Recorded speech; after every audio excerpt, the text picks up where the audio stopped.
Today we're doing another project.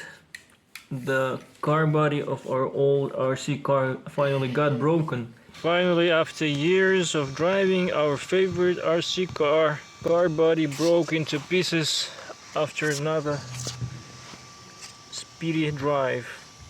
So now we found a new RC car body, which is of a different type, and we're going to adapt this RC car body to this model now. We thought that would be an easy task because online you can buy different supports like this, which can be mounted on an RC car, and then the new RC car body can be mounted on top of them. But we encountered one problem. Normally this car had these original supports, which are too short. So when we put this car body on it, the car body's position becomes too low, but we need to consider the wheels, which are big, and the shock absorbers.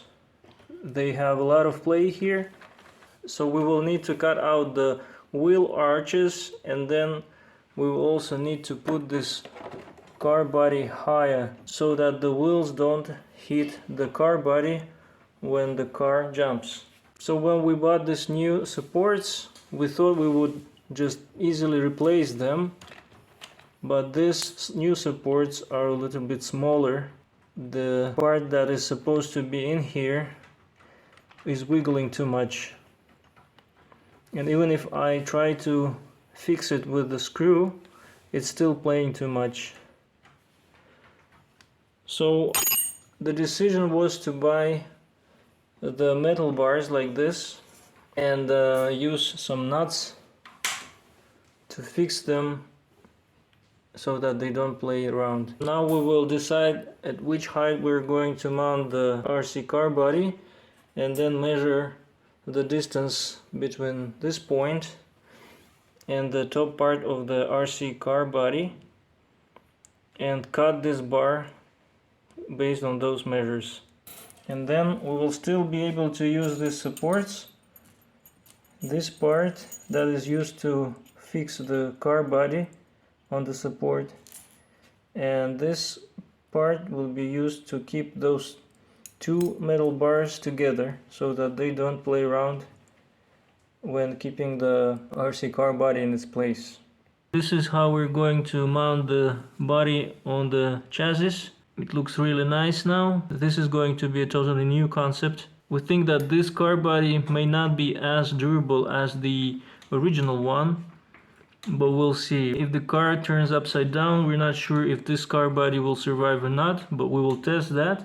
Also, when we tried to remove some stickers from this car body, we damaged this car body already. So we thought we would heat the stickers that would not go off the surface. And while heating it with just a regular heater or hair dryer, this plastic started deforming so quickly, so easily. So we're not sure how durable this car body is, but we'll see when we test it.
Finally, after some drilling and some cutting, we were able to install the supports and mount the RC car body on top.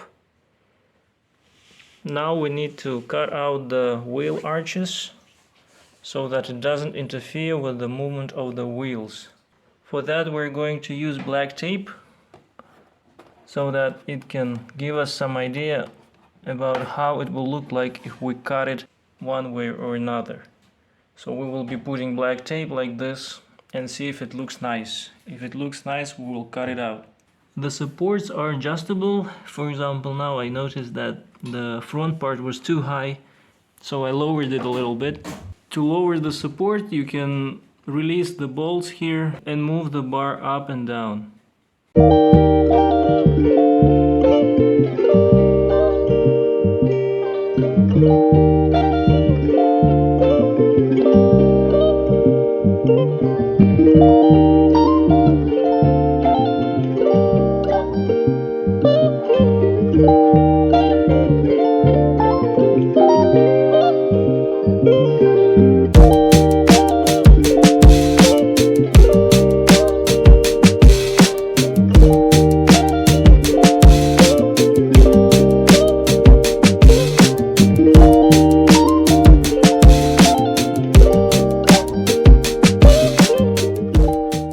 Finally, we've cut out the wheel arches and now the shock absorbers can move freely. Nothing is touching the wheels. The RC car body is moving freely and we're ready to go. Now we will plug in the batteries and see how the front wheels are moving. Check the wheels. The wheels are not touching the wheel arches, so it looks like we've done everything correctly. And now it's time to drive it on the streets.